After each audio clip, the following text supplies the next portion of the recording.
Alright, let's do this one last time. Yeah, I know everyone has talked about Spiderverse, but I just got here and I haven't got my turn yet, so I want to go. Also, I actually watched this film when it came out, unlike a lot of you apparently, so I'm grandfathered in. Into the Spider-Verse is a monumental achievement in filmmaking and animation. It's a film so good that it started, or at least catalyzed, a revolution in the animation industry in the West. Every single frame of this movie could be put in a museum, and I mean that when I say it. Like, look, bop, bop, bop, bop, bop, bop, bop. Spider-Verse is well written, emotional, funny as hell, and is simultaneously a love letter to the comic medium while probably being the most comic book a movie can possibly be. People are making grand statements about this film and its impact basically since it came out, and I probably won't. I mean, that's a lie, I just did. But most of this video is just going to be me pointing at the screen and acting like a monkey when my neurons get activated. Maybe some cogent analysis will result, but we can only hope. With that said, massive spoiler warning if you haven't seen Into or Across the Spider-Verse, and let's dive in. I know this point has been done to death by now, but this movie looks amazing. When you realize that this was made on $90 million, it really makes Disney and Pixar's recent efforts fall even flatter. I know some people complain about the frame drops being jarring, and while I can see that, I'm officially used to it, and I love it. It gives the animation a sort of impact that wouldn't be possible otherwise. The combination of 2D and 3D animation is done so well, and in so many different and creative ways. I won't go too into depth here since I don't really know a whole lot about animation or techniques. Corridor Crew has a great video on Spider-Verse if you want that kind of analysis, but suffice it to say, I love it. Comic book style also further sets this movie apart. From the Ben-Day dots to the onomatopoeia to the comic word panels on screen, it's all done so well. It's not just window dressing, it actually adds to the experience. I love the words falling upwards with Miles after the leap of faith. I love all the little impact effects added to the edge of stuff. I especially love the DAP being spelled out between Gwen and Miles. There are random points in this movie where the movie switches to a comic book splash panel. From the Prowler's Gauntlet to Miles hopping in front of the subway car to him turning off his invisibility later on. They're all so cool. I also love how Spider-Sense is represented in this movie with the little squiggles above everyone's head. Sidebar, I'm not a longtime Spider-Man fan by any stretch. My exposure to the character is limited to the PS4 games and these movies, so if I say anything offensive to webpets in this video, I apologize ahead of time. I love the lookout shot behind Miles. It's so vibrant, and once again, it's a great representation of Spider-Sense. This movie is insanely colorful, by the way, with the final battle obviously being the psychedelic pinnacle of that color. While it is impressive that so much is going on without it devolving into visual clutter, my favorite little detail is as each spider person goes home, they get their own little color splash as they enter, like black and white for Nar. Something else this movie does really well is well-paced exposition and sequences. Each spider's introduction is well done and faithfully represented with a comic book, although I am glad they get progressively shorter. There are also a ton of really well done comic panel sequences where the animation and shots are spliced into a comic page, from right after Miles electrocutes Peter to Peter sneaking into Alchemax. Also, I make a point to point out cinematography in my videos since I think it's a critically overlooked aspect in discussion of TV and movies, and man, this movie is killing it. I'll point out specific shots as they come up, but there is so much good stuff here. I love this top-down shot of the cop car. The aforementioned lookout shot is awesome, and this sequence of Miles walking while his background changes is one of my personal favorites. The framing is done really well too, from Miles in the lizard's hand to this group swinging shot that moves through the glass. Basically, the entire graffiti scene is a masterclass of shot composition. Some of the transitions in this movie go hard too, like the one from Times Square's billboards to a TV with Miles standing in front of it, or the subway car transition. They almost never use the same technique twice. It's insane. This movie is edited insanely well too, my favorite example being Kingpin's pen clicking synced to the images running through his head. Lastly, the sound design and music in Spider-Verse are also top-notch. Everyone has heard Prowler's theme, but the composer Daniel Pemberton does a great job creating unique motifs for pretty much everything. Like even the Collider has a theme, which actually later gets altered in the Spot's theme. Seriously, this Pemberton guy is a fucking demon. The vocal tracks are also great in my opinion, but your mileage may vary depending on your opinion on rap music. Personally, I love it. A lot of my favorite artists around the time this movie came out are on this soundtrack, like Ty Dolla $ign and Lil Wayne. I've heard people hate on the spot that a Juice WRLD song was used, but as a day one Juice WRLD beat writer, I obviously love it, so I can't give an objective take. Plus, Sunflower is like the least skippable song ever. Like this shit comes on in your car and you're telling me you're skipping it. Either way, when it's all said and done, the music here is superb, and even if you're not a fan of rap, there's still plenty of regular film music to enjoy. I mean, I say regular, but this stuff is peak. Anyway, I digress. Spider-Verse opens up with the Spider-Man of this universe giving us a breakdown on what it means to be Spider-Man. I really like this sequence. It's basically a crash course on not only the pop culture effects of the character, but also what the character stands for. A big theme in Spider-Verse is that anyone can wear the mask. It isn't turning invisible or electric powers that make you Spider-Man, it's the fact that I always find a way to come back. Our introduction to Miles is him humming Sunflower, and I really like Miles in this movie. He feels appropriately young, like his backpack is massive on him just to sell that he really is a kid. And although he is young and experienced, he never really comes off as whiny or infantile. He just gets lost at certain points, certain of what he stands for and wants to accomplish, but unsure of how to do it. We meet his parents with a cool walkthrough shot, and Miles heads out where we get our first hint of where Miles is at in his life as he walks past his old school. See, they got the cool little lines. The central character conflict of this movie is Miles trying to choose his direction in life and his dad's idea of what that should be. Miles feels that he doesn't deserve the chance he was given, that he's just like everybody else, a notion which his dad rejects. Of course, at a certain point, Miles isn't like everybody else, but we'll get there. As Miles and his dad argue, I love that the cage in the police car acts as a barrier when we see Jeff's perspective, since Jeff isn't really willing to listen to Miles here, and it isn't until Miles steps out that the camera angle changes as Jeff realizes he needs to connect with his son and he drops his guard. Still like this joke, by the way. Miles heads to class, complete with a montage that perfectly embodies the feeling of a swamp student. I like that when he sits down to write his paper, his books hem him in, but the second he looks out the window, the books aren't dominating the edge of the frame anymore, and he escapes from his expectations to hang out with his uncle. Miles arguably has 3 mentor figures in this movie: his dad, his uncle, and Peter. Aaron Davis is the artistic and expressive side of Miles, pushing him to create even if it draws him into conflict with his dad. Miles understandably feels pulled between the two, as it's obvious his uncle is a decent guy, but his dad won't hear him out on that. I also like that the beef between these two is never fully explained because it feels more genuine that way. Miles probably has no idea what led the two to split. All that matters is that his dad doesn't trust his uncle, and Miles can't see why. Miles throws up his art and gets bitten by the spider, except he just slaps it and kills it. I love the subversion of expectations here, and it's another way the movie speedruns quintessential Spider-Man lore without either leaving it out or disrespecting it. Miles heads back to school where his spider powers start activating randomly, which leads to him having negative riz.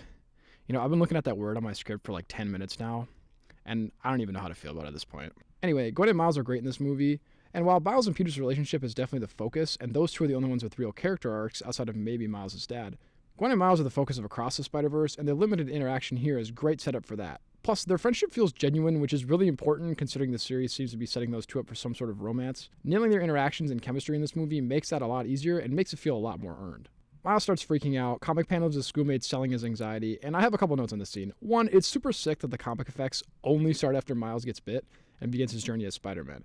But 2, scenes like this are always a hit. Superheroes accidentally beating up dudes with their new powers or goofing off with them is always fun, and it usually leads to a good scene, even in bad movies. Miles heads back to check out his spider, where we see it glitch again, which is some great foreshadowing for the next movie. Miles' spider sense leads him to near the collider, where he gets wrapped into battle between the current Spider-Man and this universe's Goblin. The animation and choreography of these fights is obviously great, and the little booms in the explosions are a nice touch. Miles gets saved by the current Spider-Man, and I love that the two get like spider sense flashbanged by each other. The following sequence is sweet. We get to see what a Spider-Man at the top of his game looks like, which contrasts with Miles immediately afterwards. The original Spider-Man's death is given the impact and respect it deserves, even though it doesn't really need to, because it only exists to set up the central plot of the movie, which is Miles' mission to tackle the collider before it's used, which is obviously compounded later on with getting the Spider People back to their respective dimensions. Also, I need to say that the collider explosion looks crazy. Miles then barely escapes the Prowler, who is just so damn menacing, man. They nailed his design. Miles returns home, seeking the comfort of his parents. Originally, Jeff objects, but relents once he realizes how distraught Miles is. We get a little scene with Miles' mom, which stands out because it's basically the only scene the two share in this movie. While Miles' relationship with his dad is the focus of this movie, his relationship with his mom is greatly expanded upon in the sequel, and while Jeff still has a role, he's borderline comic relief for the most part, which I don't mind because he's fucking hilarious. Spider-Man, why did you create that guy? I didn't. He's talking crazy. Next, we get a scene of the city mourning Spider-Man, complete with a Stan Lee cameo and a banger in Scared of the Dark. Side note, I love how Jeff is actually shocked to see Spider-Man is dead, because even though he stands against him on principle, he understands what the figure means. Miles then tries to speedrun his Spider-Man development by jumping off a roof, and yeah, it ain't that easy, buddy. Miles is basically at his lowest point after this. He broke the goober, his only potential mentor is dead, partially because of him, and his other mentor figures and his dad and uncle are available, Jeff emotionally and Aaron literally. Enter Peter B. Parker, arguably this movie's best stroke of genius. The elevator pitch of these movies is basically, what if we had a bunch of different Spider-Men and women, and thank God they actually made them different. It's not just, oh, this Spider-Man has different powers, or, oh, this Spider-Man has a different suit. Peter B. Parker is actually a distinct character, not only from Miles' original Spider-Man, but from other iterations of the character. He's the jaded old Spider-Man, pretty much the opposite of Miles as the starry-eyed newbie. This is a great character trope. It's pretty much the only reason Sony is still winning the console wars, but it's done great here. You have money, right? I'm not very liquid right now. These two are super fun to watch, with Peter B. waving everything off as, "This is pretty standard Spider-Man stakes, you get used to it." and Miles obviously stuck with the only teacher he has access to. After Miles guilt trips Peter, Is it working? How can no. Look at me. Does it look like it's working? the two head to Alchemax, hilariously by bus instead of swinging. I love the cape joke, by the way. After Miles follows Peter in, it sort of seems like we're going to get more jokes, but we actually get a real tender moment as Miles laments the fact that he let the original Spider-Man die, with Peter admitting that it's actually nice to have Miles helping out. The following scene with Liv is both funny. Teenagers, just the worst. And frightening. This iteration of Doc Ock is pretty unique, and it's honestly crazy that there are 3 compelling villains in this movie, a juggling act that previous Spider-Man films have famously fumbled, with the notable exception of No Way Home, but I don't even think that movie does it as well. The 2 attempt to escape, with Miles attempting to learn to swing on the fly, with Peter shouting instructions at Miles, arguably making it worse for him. I love the use of different frame rates as the 2 swing, by the way, and Gwen's introduction is appropriately punk-runk with her own musical sting, and we get our first peek at a universe's style, which is greatly expanded upon in the sequel. On the bus back, Miles and Gwen have a talk that on the surface is about Spider-Man stuff, but really the connection goes beyond that. I love how they met in class and talked across the aisle for the first time as themselves, and now meeting for the first time as Spider-Men. Spider-People? Spider-Theys. Anyway, meeting for the first time as Spider-People, they once again talk across an aisle. I'm a fan of these 2 if you couldn't tell. The trio headed this universe's Aunt May, where Peter understandably has a hard time since his May is dead. I like that this movie actually gives weight to people interacting with alternative versions of people that are really close to them, and Jake Johnson is killing it here, and really he's killing it in the entire movie. The entire cast is. Haley Steinfeld is great as Gwen, which makes 2 great voice acting credits to her name. Mahershala Ali, man, I hope I said that right, gives Aaron Davis needed charisma. Even side characters like Kingpin have their moments to shine.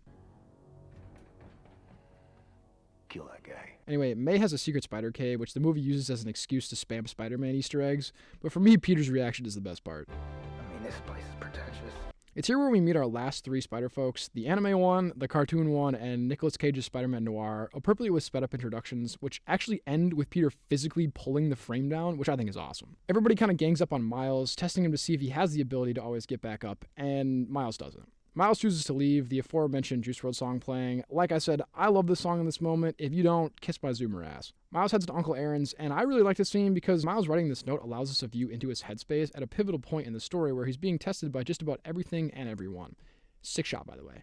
Sick transition, too. Side note, Penny is my favorite Spider person solely for the fact that she pisses off my buddy Garrett. That guy is a grade A hater. Miles then burst in, distraught after discovering his uncle was the Prowler. Meta jokes aside, I think it's cool that the Spider people showed genuine concern for Miles here. Even though they don't think he's ready, Spider-Man would never ignore someone in distress. The villains show up, we get an insanely dense and well-choreographed fight scene, complete with Aunt May just smoking this dude. I said take it outside! It's also a great moment to talk about how every spider moves differently, and it adds so much character to each of them. Miles is young and inexperienced, so he's scrappy and unrefined. Peter is a veteran Spider-Man and moves most like the Spider-Man we're used to. Gwen is a ballerina with a lot of kicks and clean moves. Penny moves with a lot of angular momentum and static poses to replicate traditional anime. And Noir just puts the fucking dukes up. We don't pick the ballroom, we just dance. Eventually, the Prowler isolates Miles and corners him, Miles throwing off his mask in a desperate attempt to save himself. Obviously, Aaron is shocked and doesn't ice Miles, but I really like this scene from a meta perspective. Throughout the film, various Spider-Men say that taking off the mask is a no-go, and while you could just dismiss this as superhero meta humor, I think it actually speaks to something deeper. Spider-Man is never supposed to reveal his identity, and doing so generally results in tragedy for those involved. It's one of the central tragedies of the character, a sentiment echoed by Gwen in the sequel.